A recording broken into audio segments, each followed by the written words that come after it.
I'm Whitney Bonds, and you're watching Influencing Entrepreneurs. After years of teaching entrepreneurship and consulting business owners, I realized that true knowledge comes from the wins and losses of those entrepreneurs. These are the stories of those business leaders. I'm Casimir Ward, and this is Influencing Entrepreneurs. So our guest today is Whitney Bonds, and I really thank you for being here today. I've seen your online presence. I've kind of seen, how you've built your career up. And to be honest, I got a million different questions for you. But really where I think I need to just start is, where did your entrepreneurial journey begin? Yeah, great question. Because I used the words, I will never become an entrepreneur because it's too much work. Who wants that? I want a steady paycheck and just, do the 9 to 5 thing. But the only reason I even thought about entrepreneurship is when I got pregnant with my second child and I didn't want to do daycare. So my mother-in-law, my aunt was keeping my son who was 1 years old at the time. So, but they were not going to take on another kid. So when I got pregnant the second time, I'm like, what am I gonna do? Because I want at least family being around raising my kids if it's not me. And so since I didn't have another option, I was like, my job is not going to allow me the flexibility I need to be able to stay home. So long story short, I knew I couldn't stay in my job and continue to be a stay-at-home mom that I wanted to now be. The whole idea of climbing the corporate ladder just went away. And And so what was that corporate ladder at the time? oh, Was it in healthcare, banking? yeah, it was in marketing. I was a marketing manager for a large manufacturer. I loved marketing. I just love the idea of just trying to understand how people do the things that they do and then you being able to get results with marketing. But it just didn't translate to a work from home job that was flexible enough to raise my kids. So I was a complete newbie when it came to how in the world are people making money from home. I had no idea. So the first thing I did was I went to Google. But I did see that these bloggers, those two guys, and they were making $100,000 a month. And I'm Okay, like, I'm going to stop you right there. I see these every day. And I'm like, oh, I want to do that. And then I reach out and I start going down this rabbit hole where I'm like, oh, they just want $500 from me or 1,000. Did you go down that rabbit hole? no, because it was an article on their story. Okay. So I read the article about how these bloggers are making $100,000 a month. And I'm like, I only need $2,000 a month. So if I could just get a fraction of what they're earning, I'll be okay. Yeah. So I just read their story. And by the time I got done with it, it made sense. But then my problem was, okay, but what do you blog about, Whitney?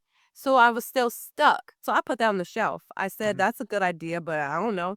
So I just kept moving on, kept getting stressed out because I'm, And like of course $100,000 a month will click with any of us. right. But what did click? What that's what we want. But what clicked where you were like, I can do these 1 steps or 3 steps or 5 steps that you were like, I see a path to my $2,000. Well, honestly, nothing clicked at that point. And this is why it's just good to be active and looking. You don't know what you don't know. I would have never known that anybody could make money blogging. I didn't know anyone personally. So how could I know that that worked until I exposed myself to something else that I didn't know? I was just a normal girl just trying to live this life and make money and just be home, like do the standard 9 to 5 thing. But then started like praying about my situation because I'm like, Lord, I need help. I was just trying to go to Google for everything. They didn't have the answers. I'm like, Lord, you have to have the answer because I'm at my wits' end. I do not want to be able to stay at my job anymore. I want to stay home and raise my kids. But then I was 4 months pregnant and I woke up with the idea to start a blog for moms like me, looking for legitimate ways for moms who are actually doing it today. And so my problem birthed my solution. I was trying to find out, who are these moms that are making money from home? And that's why I say don't worry about the how. God gives you something. Yeah. Because I'll literally in a Facebook group and just scrolling, I'm just like trying And to, you were doing this regardless. Like you just happened to be in a Facebook group. regardless. Okay. Yeah. It was a Facebook group called Boss Moms. This podcaster put in, I want to do a podcast about successful stay-at-home moms. Let me know if you are one. Let me know what you do and let me know your email address. And so I'm like, oh my gosh, all my content is right here. So what I did is I just reached out to those moms with the idea. And I just said, I have this idea. I want to create a website for moms like me who are looking for legitimate ways from actual moms who are doing it. Can I interview you and you share your story, how you do it? What was the ideal candidate you were looking for that could help you get there? I was looking for ways that were duplicatable, if that's even a word. Could someone else do that? Is this just some unique story that is you were able to make money from, or is this something that someone else could do? And I was not looking for just things that I could do. I was like, well, I don't want to do this, but I know other people will want to do this. Like Now, book. did you hear like some like cringeworthy things like you can No. sell Amway or you can sell? No, it was a mom's group. So, Uh, it was just things that moms were actually doing that okay. they were, and I didn't choose all of them, but the ones that I saw that I thought that other people could do, I reached out to them and they all said yes. And they all even told me how much they made. They don't know me. So that's why I'm like, the power of asking is so strong. Like I've learned now that I know what I know, I'm so free in sharing what I know because I didn't know it before and I know it can help other people. So now that I'm like, okay, I actually have content. I literally just create a Google Doc and I asked them questions and they filled it out and I asked them to be very detailed in their responses. They did that and I literally just created a website sharing their stories about how they make money from home. And I call it Tried and True Mom Jobs. And I followed the exact same blueprint as those bloggers making $100,000 a month. And that's when I got started my whole entrepreneurship journey.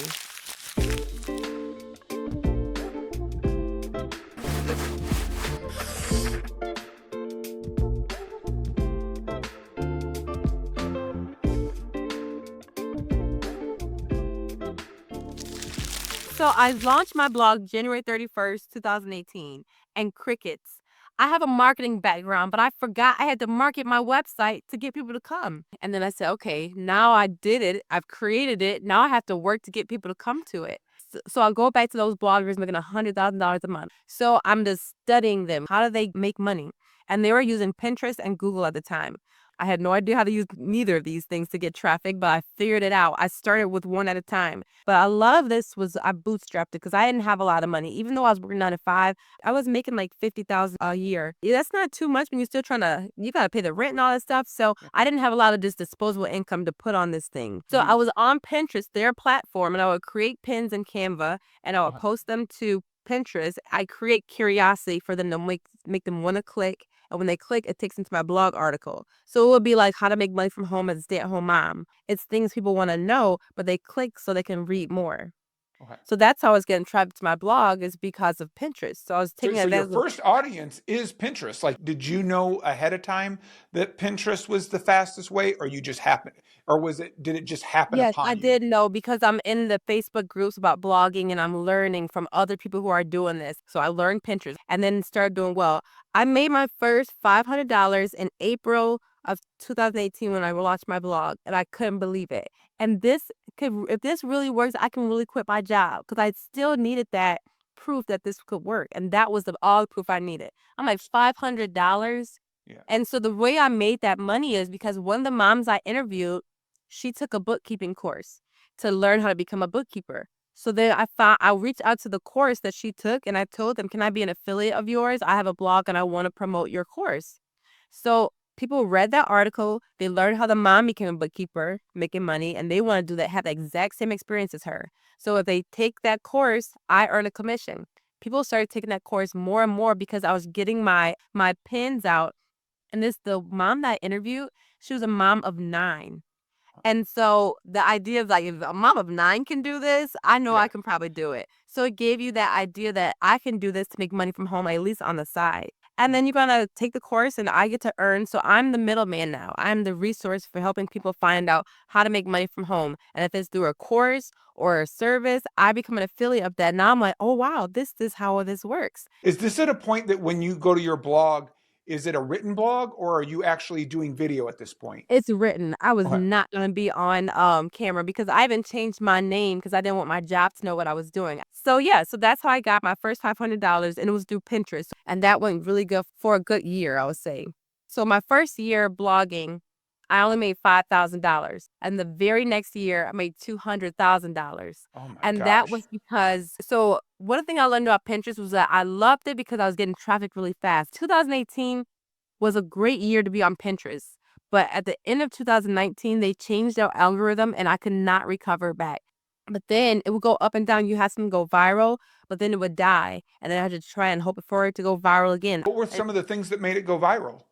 the titles, I figured out like saying things like, 19 ways to make money from home. Number 4 is my favorite, or no one's talking about number 4, or it is creating that curiosity. So they're Yeah. like, well, what's number 4? Let me click Yeah. to see A what this little is. a little clickbaity, but I mean, listen, I click. Yeah. Yeah, it's clickbaity, but I also want to deliver. Like most people didn't hear about number 4, so that's like, oh, that's that one. So I always try and find things that a lot of people aren't talking about, or just saying it in a way to get them to click. Because there is some clickbait stuff out there that I can't stand. So that's why Right. I always stay away from clickbait. But even the wording, like I've struggled with this, like how we word stuff. You've got to create it, and I was even like, that sounds clickbaity. I just want to give them information. They're like, yeah, but you got to make them want the information, and then I feel the information's good. So, real quick, so I do understand what you're saying with the clickbait. I do want to ask this just because I don't want to gloss over it. I made $5,000, and then I made 250,000. Even though that was over the course of the year, I want to know a little bit more along that ride. Like, was it 1 month was 1,000, 2,000? And I want to know, like, when are you strutting your stuff? Like, hey man, I'm a badass. Okay, so now first, I mean, $5,000 is nothing to be gloating about. So I was just like, I was not distracted trying to find other things out. I was all in on blogging, and that's why I think I had a lot of success with it. I also knew I had to pivot. I could not just stay on Pinterest. Can't have a business running on hoping something goes viral. Right. So I had to find out what SEO was. I did not want to learn this at all. It was completely Greek to me. Like, what is SEO? But since I knew I had to learn it, I learned it. And I was trying to figure this out, but I was stuck on something. Like it was a missing piece of the puzzle. So I did get a coaching call with this as SEO expert or consultant. And it was $75. And to me, that was such a huge investment. I was like, oh my gosh, I'm paying $75 just for a phone call. But that changed everything. I was like, okay, that's the missing piece of the puzzle. Long story short, I implemented what I was told for SEO in June. After that, I went back to my other articles and started implementing what I knew, because with SEO, it takes time.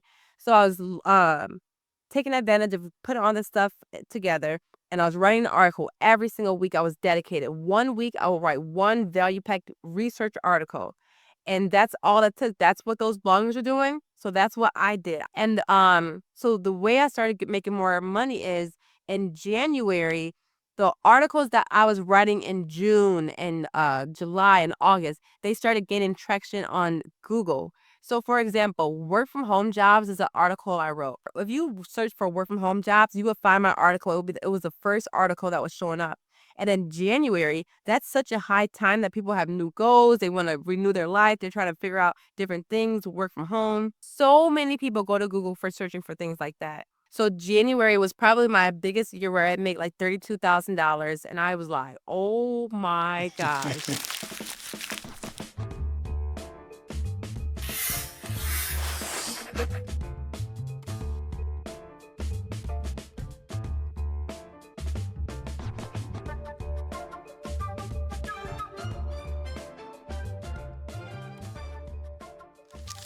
What I want to differentiate, though, is there are so many people that do see these things. You've clearly stated there's a path and demonstrated there's a path to get there, but they're like, I'm going to quit my job and I'm going to go be a blogger. And it's like, well, can you last 18 months to 2 years with nothing in there? Like, yeah. Exactly. That's why I always like to say, like, don't just do what I did. I was saving all my checks just in case if I did go back to my job. We did have a little nest egg to live off of if we had to pull from our savings, because I was intentional about we're gonna live on one income. We started early by really cutting down expenses and just like saving all my checks, just so we would have some money on the side if we had to pull from there. And it was getting tight because I only made $5,000 the entire year from my blog. That's not enough to sustain us. But I also didn't quit my job until June, because blogging is a long game. It took me to put in the work to receive the benefits, basically. And because of all that traffic coming to my blog, I was making money through ads. I had ads on my blog, and I went to this company called Mediavine. They're the ones who have the ads on your blog, and they're the middleman between all the big brands out there. So And is it a heavy upfront investment to do something like that? it's free, but it is a revenue share from them. Depending on how you start out, they haven't changed now, but It's free to get into, but you have to have traffic to apply to get into that program. Google AdSense is, and you can just start a website and have Google Ads on your site. Mediavine, I think you had to have 50,000 page views within 30 days to apply. And so when my traffic started getting up there, I applied immediately because it's like I'm making money from just people reading my articles. Yeah. So I was making like $50,000 in just ad revenue. So I was doing really well with just ads alone. Like I was making the amount I made from my corporate job doing nothing. I did the articles, they're done, and I'm still making money from them. It was literally the best stay-at-home mom job I've ever asked for. I'm assuming during COVID, there's no major impact. No, actually, it was even better because, people are really looking for ways to make money from home. So Okay. I was like in the perfect like niche for that time to do well. Like my business was unaffected. Even though my ad revenue went down, my affiliate income went up. So I was unaffected as far as my income. So as you start building this up and feel free to only answer to what you're comfortable with, but where does this end up? What does 2024 look like? Where do you end up after now you've got several years under you? Are you an empire? Are you like trying to figure out the next thing? 2019, Pinterest changed their algorithm. I lose all my traffic. So now I only dependent on Google. So 2019, COVID happens in 2020. And I'm like, I have to get another traffic source to my blog because I'm like, now that Pinterest is gone, what if something happens with Google? I have nothing. And I'm like, I gotta go right back to my job. So what I had to do was figure out what's another source of traffic that I can get to my blog. Now I interviewed this guy. His name was Nate O'Brien. And he changed the game for me because I asked him how much does he make, and he said in just the month of January from ads he made $30,000. And I was terrified of being in front of the camera. But when he said that, I'm like, where's my camera?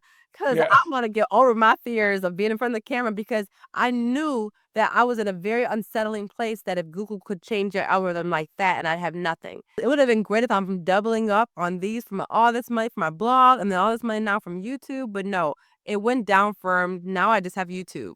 This happened in like maybe like 2 years ago, the Google algorithm change. So now, thank God, when before Google changed, I started my YouTube channel at the perfect time because I was still making money from Google, and so I wasn't making money from YouTube yet because I had just started, but I was learning a way and I was doing a video every single week. They say do a video a week, I do a video a week. I'm starting now making money on YouTube, and then Google changed their algorithm, and I lose everything there that I was making from my blog. And so I took the same like affiliate programs, the same things I was doing on my blog, and I took them to YouTube. YouTube is very similar to Google. They're both search engines. They have questions and I can answer them. I'm going to promote a product or service if I can to help answer your question. And I started making more on YouTube because they live a lot longer. My videos live longer on YouTube than they do on Google. Now I'm making like $300,000 a year from YouTube. And Just YouTube, nothing else. yeah, that's it. And because now that's like my main income source. So now I'm really hard on myself. I'm like, why am I not doing more? But then I can't forget I have 3 little kids, but I'm doing this really part-time. I'm like, if I could do this full-time, I would be a beast. Like I'm not even scratching the surface at this thing. But now that my kids are about to go to school, so I'm gonna have more time to dedicate to this. So I'm like, if I just put a little more effort into it, I could be doing even better. But yeah, so that's where I am now is I'm doing YouTube. Now So how long does a normal video take? Okay, so for example, on Monday, I'll find out what I'm going to talk about. So I do my research to find out what I'm talking about. Along the way, I'm always just on YouTube staying trying to look for ideas. So I have a whole like database of things I could do. So Monday, I pull from that database and I say, okay, let me figure out what's going to be my title and what's going to be my thumbnail. And then I do my research on what I could feel like is going to be a good title. Because if they don't watch your video from your title or your thumbnail, everything else that I've done is just wasted time. If I don't put the time in or effort to figure what's going to make them want to click, I'm wasting my time with everything else. So I really put my emphasis on that. The next day, I'm working on my script. I'm working on doing research, looking at other YouTube videos, Googling, looking at Reddit, whatever my topic is. I'm trying to find good information that people have not heard before. And then I literally write my script word for word. I use a Google Doc and I'm literally reading from my teleprompter. Here's my teleprompter right here. And I put my phone right here and I literally it scrolls and I just read. So that's how I literally just record a video in 30 minutes because I'm just reading it and I'm using my hand gestures, trying to make it engaging, and I'm done for the week. And that's my schedule. You know, I could go on for hours about the difference of how we talk different than we write and how it translates into our online presence. Like I've learned the lesson the hard way. And it's funny, I thought I was a great reader or writer, but everything I've done there doesn't do well. And when we used outside people that wrote in my voice, it was like, wow, that's just amazing. You know, like people interact with that more. Well, what's the one you did that you were like, this is the home run and it didn't go anywhere? Good question. I did one where I interviewed this woman. She makes the cupcakes and she has an amazing story. She went from her last $5 and went all the way to $10 million. So I saw her interview on other people's channels and it was like millions of views for that video. I'm like, oh my gosh, I gotta interview her so I can probably get a nice amount of views too. So I interview her, great interview. And I'm like, I got a good thumbnail. I had a good title and crickets. Like no one watched that video. I'm like, why didn't this do well? I had a good intro. I had a good title, a good thumbnail, and two things I think happened. In the thumbnail, I didn't include my face. It was just her face. And I think maybe my audience would have been like, well, whose channel is this? That could have been a reason. Or they've already seen her story. They could be like, oh, I already saw it. I don't need to watch it again about her success. I already know Right. that she's what she does. So I'm like, that taught me a big lesson. Like, don't go off of everything that you are seeing that is out there and trying to duplicate it, the same person's story. Try something that maybe other people have not heard of before and then share their story. Because me trying to take advantage of this woman's story from somebody else's channel does not work in my favor at the YouTube course. And the people in my course, I was telling them about this and they was like, yeah, I actually saw her story before too. And I was like, you know what? That's probably why it didn't do too well. Yeah. So that was one that I thought was going to do so well and it did not. It's one of my lowest performing videos. Okay, excellent. So here's what I'm going to share with you where I struggle, and I want to get to that level, and I want to ask you your experience. Uh, I would like to build an audience to one day I have at least one hater. And I'm sure with the audience you've gotten, you've heard from haters across the time. Yeah. Tell me about that first one and what it does to you, and then maybe kind of the ones that build up after that. Yeah, so I naturally talk fast. I don't know if I'm talking too fast now, but I'm trying to do a little better. In my earlier days, I would get so many people saying, you talk way too fast. I can't even keep up with you. And then so I would get a lot of comments about how I talk too fast. I didn't take that as a negative. To me, that was like, Whitney, slow down. Like they're telling you for a reason. Some people didn't believe some of the stuff I would talk about, like as far as ways to make money. And they would say like things like, that's not true, or she's just a scam or something like that. So but when I see those things, I delete them. I know some people will Okay. keep them on, but if I see them, I delete them. Like I don't want someone else to read that and say like, oh yeah, she is. So I'll Right. delete them, or sometimes depending on what they say, I'll leave it there and I'll let my subscribers fight for me. I've seen it Oh, before. that's got to be 10 times more powerful. Yeah, I like it, Yeah. and I feel like I'm like, oh, I got some real people on my side. So as you've built all these audiences and you've cracked all these codes for Pinterest to YouTube to Google and everything in between, I've got to imagine like it feels like you're pulling levers, and when this one's out of juice, you move to the next. As an accountant, that kind of gives me fear, like when do you run out of levers? Like how do you deal with that? As an entrepreneur too, I just have to always keep my eyes and ears open to what's going on. And my biggest thing, the way I learn is I learn from other people. I learn from the greats. Like I love hearing feedback and I'm like a student. So what is Alex Hormozy doing? He's got more money than I could dream of right now. So I'm just thinking like, okay, he's got the manpower to be researching all these tools. And from him hearing that YouTube is the most profitable one, I'm looking for what he's doing and what direction he's going in. So that's how I kind of know that right now, after talking to so many people, YouTube is not going anywhere. This is the way and the best way to make money and get people to even get into your world. There's no other platform. The longer they watch your videos, the more the trust that you can build with people. And you can only do that with YouTube long form videos, not these little 5-second shorts. No, there's got to be Daniel Priestley is another one that I really enjoy learning from him. And he says like you need at least 7 hours of content. People consume 7 hours of content before they regularly purchase from someone. So I just think that YouTube is the way to go right now. That's the only platform I'm going all in on right now. It's just because of, for the sake of it's just the best one, and I'm watching what the other people are that are doing better than me. I'm watching what they're doing, and that's what they're doing right now. Do you feel there's any platforms or any apps that have come out over time that you missed the mark on or thought would be bigger, like, whether it's a Twitter or TikTok or even Blue Sky? And yeah. Yeah, I missed out on TikTok for sure. I don't think it's too late to do well on TikTok, but I know when it was coming out, I had already told myself I am not about to start another platform. I'm 100% believer though of mastering one platform before you move to another one. So at the time when TikTok came out, I had not yet mastered YouTube or felt comfortable enough before I moved on. And I didn't want to do it. I didn't want to do dancing videos, and I didn't want to do like quick short form content. Now I do feel like there's a place for those platforms, but I feel like right now, so I feel like my focus is so important to focus on what's going to actually move the needle. And YouTube is moving the needle a lot faster than any other platform can right now. So, as we kind of bring this to the end, like I'll be honest, it's one of those things I told you very early on. I was like, I see content like yours. I don't want to believe it. And you working through the journey, I'm like, it makes sense. Again, as we probably talked earlier, like it's work. It's sitting down, doing the work, not just I did an Amazon review and got $300,000 in 1 year. But now and I appreciate your willingness to share the money aspect of it because that is very important. But my other question is to get better and more efficient and effective at it. You're also incurring expenses. What like I'm sure they're not just your time, but I'm sure you're paying SEO, you're paying for advertising. Like, No, this is the best part.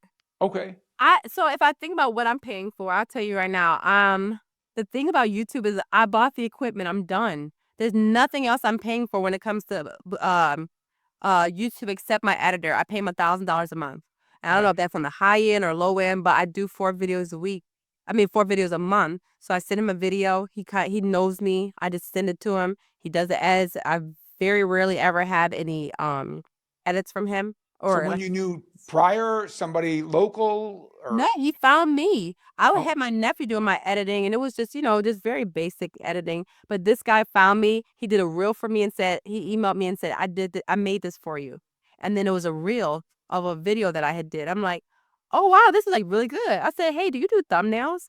And so he started out doing my thumbnails, and it was really good. And then he kept asking, can he get a chance to edit one of my videos? I didn't want him to do it because I had my nephew doing it, and I was, happy to give him some money to edit my videos. I said, I'll give you a chance. And that video was so good. I told my nephew, I said, if you're not willing to learn how to edit videos like that, then I'm gonna have to go with someone else. He told me he wasn't willing to learn, so I'm like, okay. It made the decision a lot easier. So we've been working together now for like 3 something years, and we talk through WhatsApp. excellent. That is exciting. I listen. Maybe one day somebody will say, "I saw this clip of you. I wanted to make one." I So get people every day literally asking to edit my video. So, I mean, if you get some traction, you're going to get requests every day. It's just choosing the one you want to work with. yeah. I'd like to ask, what is one of the lessons or the mistakes, but let's just say the lessons you learned the hard way along the way? Yeah, I think one of the lessons I have a hard time. I know I talked a lot. I want to be everywhere, and I look at my competitors, and I think sometimes I get down on myself for not being further than where I am because I've done this for the last 7 years now, and I should be making like over $1 million a month at this point. But I'm just making like almost, I'm close to the $500,000 mark, but I should be happy with that. But I have to remind myself like constantly, it's a constant battle, like fighting my own little thoughts. So it's just Right. like you have to overcome these things and appreciate and think about what you are accomplishing. And you are your own competition. You cannot compare yourself to anyone. So the one thing that I had to learn is I cannot compare myself to anyone else. That gets me absolutely nowhere. Yes, look to other people for inspiration, but don't compare your story to someone else's. Like there was a guy making $1 million in a day. We started together. And I was like, oh, I'm just like not even where I need to be. But he is a single young man and he's able to do a lot more and have more time to do what I just can't. So my biggest lesson was learning not to compare myself to other people and, appreciate that what I'm actually getting done. Excellent. Well, Whitney, I really appreciate you taking the time. Everything you said is it's a whole lot. We're going to share, of course, your YouTube page, all of your social media handles. Thank you so much for being a part of this. Thank you so much for having me. I really enjoyed this. No problem. So hopefully we'll see each other one day at a influencers conference of some sort. All right. Thank you. Thanks for watching. To watch more episodes of Influencing Entrepreneurs, be sure to subscribe on YouTube at Nexagy Education.